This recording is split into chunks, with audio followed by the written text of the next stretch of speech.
Hey everybody, it's Tripl-L coming in to talk about Misfit of Demon King Academy episode 12. Hey, how you doing? Okay, so this was a pretty big episode, right? Like this was an episode where it turns out we find out who Avos Delhevia was at being Ray.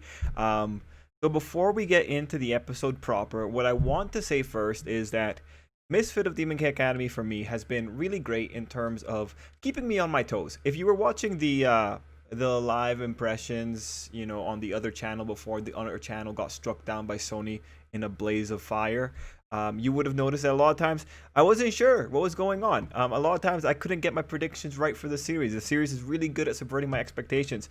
Even in this case, with the whole situation with Canon here, I was at a point where it's like, oh my gosh, man, like I really thought that was Shin because of just, the cues in the narrative. And I was just, it was kind of a back and forth there multiple times, but it was actually canon the whole time. So definitely, do I feel great about Misfit of Demon King Academy? Yeah.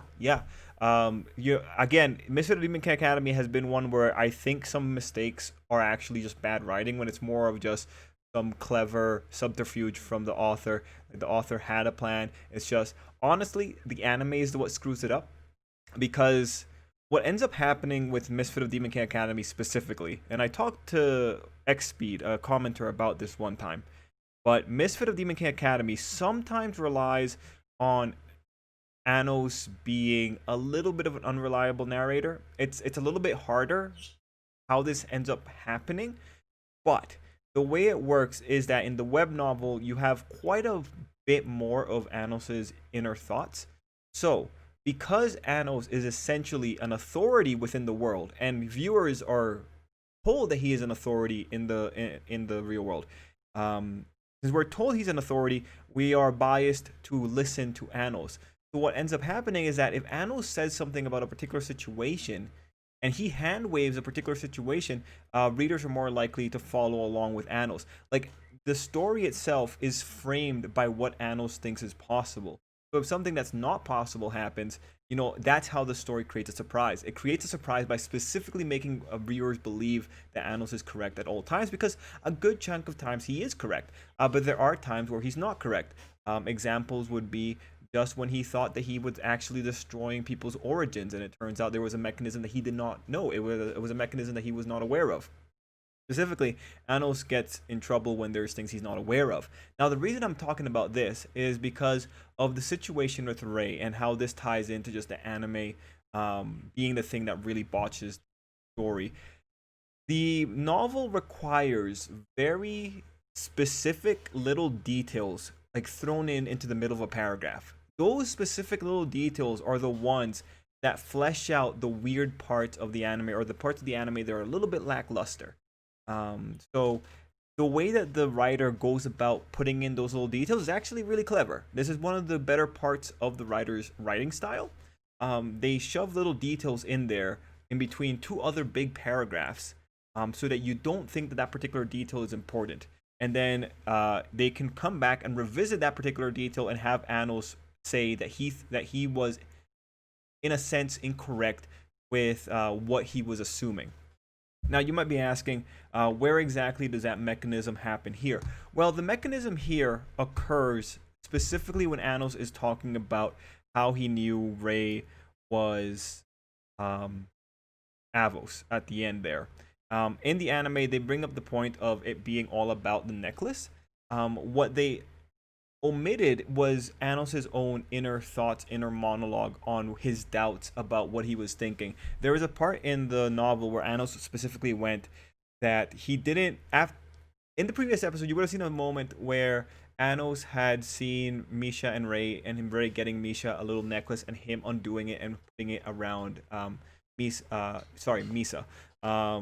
That little time when he undid the latch for the necklace was actually a big clue for Anos. And that clue came together at the end when they were at the Demon Castle. But what ends up happening is that the anime only ever gave Anos a look. He looked at Ray at that particular moment. In the novel, there was a line about how Anos was saying that he didn't know Shin 100%, so he wasn't going to say that Shin would not know anything about jewelry. There were also more circumstances in the novel where Ray had gotten late to a particular class that was talking about the shells, but that thing was omitted from the anime. What ends up happening is that in the anime, you end up with a very rushed situation, and not really the build-up isn't great compared to the novel. You end up with a situation where it just comes in rush. The anime very quickly gives a very simple reason as to why Ray is Avos, and it goes on from there. It can't dwell on details so much. And what's really unfortunate is that when you were coming in from the web novel, Anos is there. He's watching a situation unfold. He's taking in all these little bits of pieces of information all at once. And when he confronts Ray, he comes in with like four different things to talk about, and some of those things just aren't covered. So what it ultimately creates is just it's a different impression. The writing for the or like Anos's craziness and how certain events unfold is a lot more robust in the web novel. Now, mind you, the web novel, I believe, still has a few flaws. I think that would be fair to say. It's not like the best prose in the world. It's a light novel, but in terms of how a situation is developed and how a mystery is unleashed, it's pretty good. It's pretty good. So that leads me into my conversation for this particular episode. I think this episode was super rushed. You can tell it was super rushed.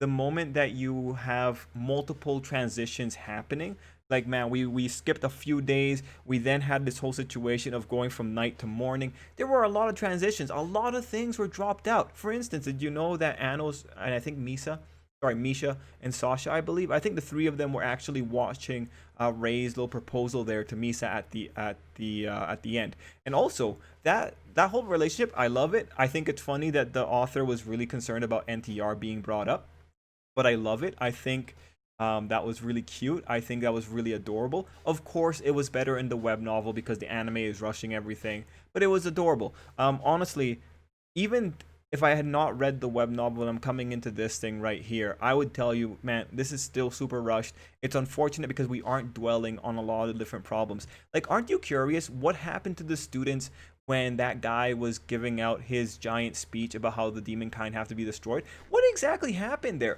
No, man, everything was so rushed. Like, the students had been in lockdown before they had pulled out. Everyone was going all over the place, but we had in this episode we just had to like steamroll everything. What's even funnier is that that whole thing with Eleanor and Diego coming in, that was on a whole different day. What would have happened, Anos goes to Eleanor. He talks to Eleanor. Eleanor tells him to come back tomorrow because she wants to talk to him tomorrow. And it's on that day that Anos would have had that whole conversation about Eleanor wanting to be saved and all that kind of stuff. That's when it would have occurred. That's when it would have occurred with Diego. What does that ultimately cause in the anime? It just causes the pacing to be really extreme. It makes you wonder, man, isn't it funny that all of this is happening at the same time? Isn't it funny that we have like the moment Anos is talking to this girl and he just saved everyone outside, Diego shows up, and then right after him, Avos Del Hevia, who is actually Ray, also shows up, and you're wondering, wait. How is Ray there when he's supposed to be right outside? Is it a body double? And you're thinking, well, it might be a body double. The guy has multiple origins, right? And there was that whole situation in the the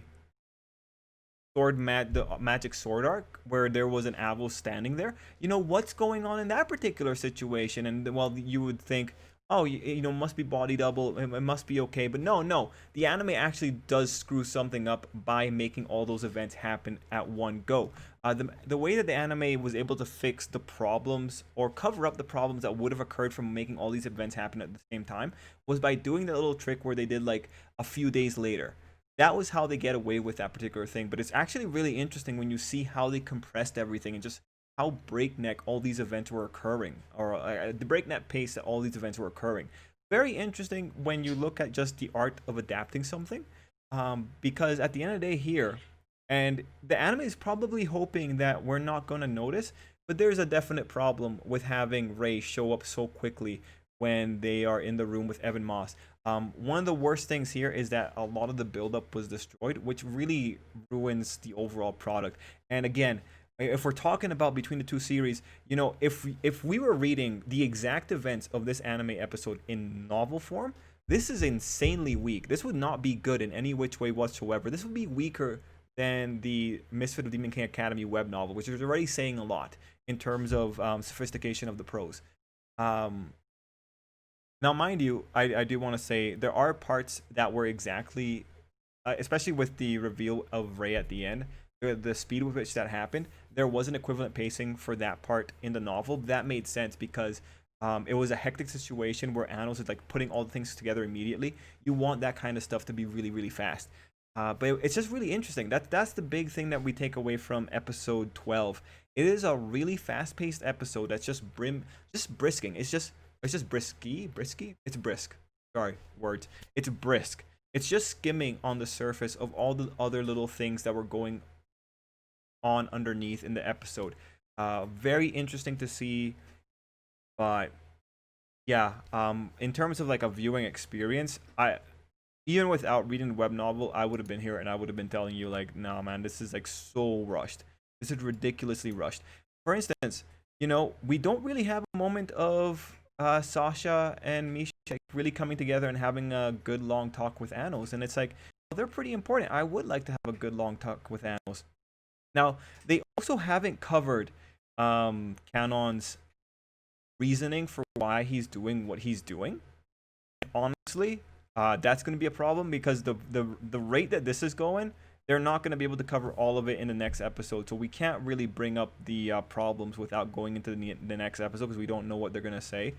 But Canon being the guy in the legend, that's going to be the next big thing. We got to see how.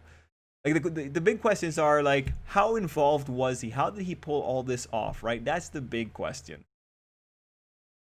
I also think that there might have been a problem here by putting Misa in the same fight as Rey. I think there might also be a problem that's produced there just because it makes it sound sillier. But yeah, so that's the portion of the video that talks about just the adaptational differences and the pacing. But in terms of the episode itself, the unfortunate thing in having this just happen so quickly is that we kind of go into the risk of making caricatures. And Diego himself is a pretty big caricature in this. Diego just goes 0 to 100 here. He's proclaiming a war against the demons, and it's like, okay, well, we're stuck now. We got to deal with this. I would have liked that to happen a little bit slower, but they justified it in making that character so extreme, especially when you find out about what Ask is. That Ask is all of Jurga's hate. And again, it's also pretty cool to see that Jurga is involved, but we might have had indications of that from the beginning of the arc because we saw the bubbles and all that. So we have Eleanor, who is what did she call herself?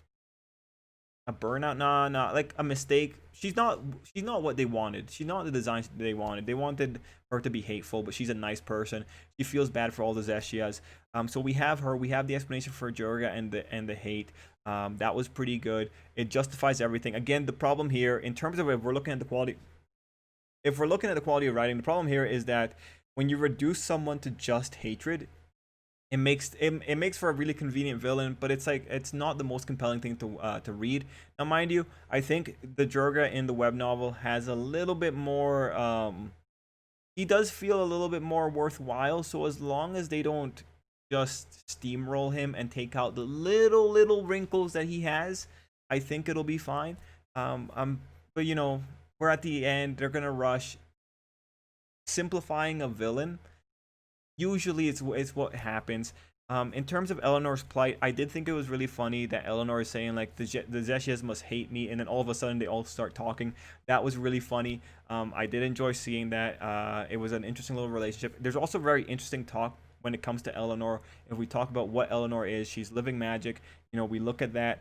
How does that relate to Jurga? What is the meaning there? Like they give us a hypothesis in the episode where it's like, oh yeah, all the hatred went to the Ask version of the magic, so that's why Eleanor didn't come up with any hatred. Yeah, fair enough. I think there's more to it than that. Any other things going on in the episode after that? After we do the Eleanor portion, actually the Eleanor portion is interestingly, I think one of the better paced parts. Once Eleanor is done, it's just where everything goes out of control. Anyway, after that, we're just dealing with all the stuff going on with Avos. In Avos' situation, you also have him riling up the demons, and this is like one of those places where you gotta be wondering, like, Rey, what is your end goal here? Like Rey, how is this gonna work? There are some things that Canon ultimately created a much more shallow version of Anos when we look back at the differences in the questions that they ask for the exam in episode 1.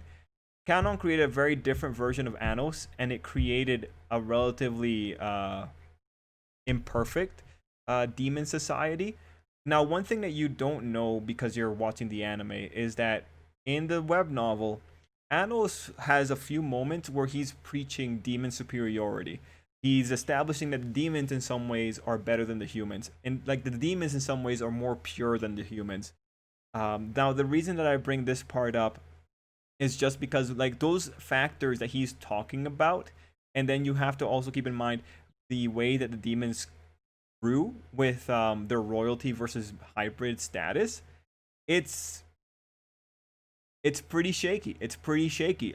There are things that can be said about Canon when he explains his plans, if the anime does give us the opportunity to look at it. But like at the end of the day, Anos did say in this particular episode at the end that Canon was using his sources to control the other emperors, and we do see that when Melhaze, he tells us that the sources that were within the other emperors had disappeared, which was what told Anos that, well, Canon's getting back his sources. Now, the thing here is, if you have those sources controlling the emperors, then Canon, as the person that those sources originate from, he has to really explain in what world does he think it's correct to have a situation where one of those sources is experimenting on a child. Now, mind you, Anos pointed that out, that was kind of weird. Yeah, you know, like pretty good pointing out, but at the same time, it's like,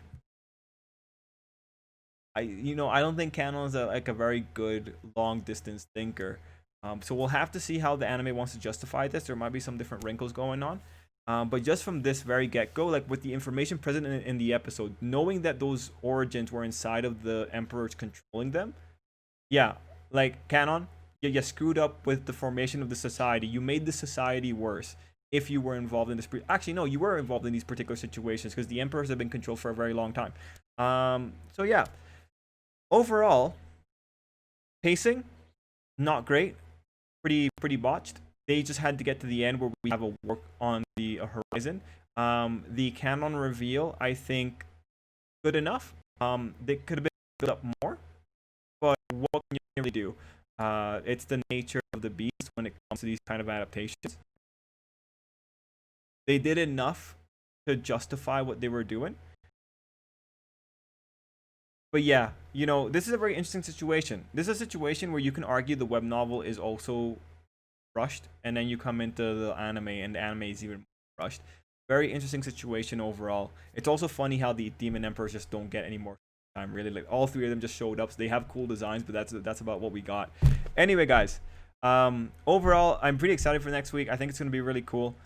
This was a very interesting episode. Let me know what you thought down below, and until next time, I hope you have an absolutely great day.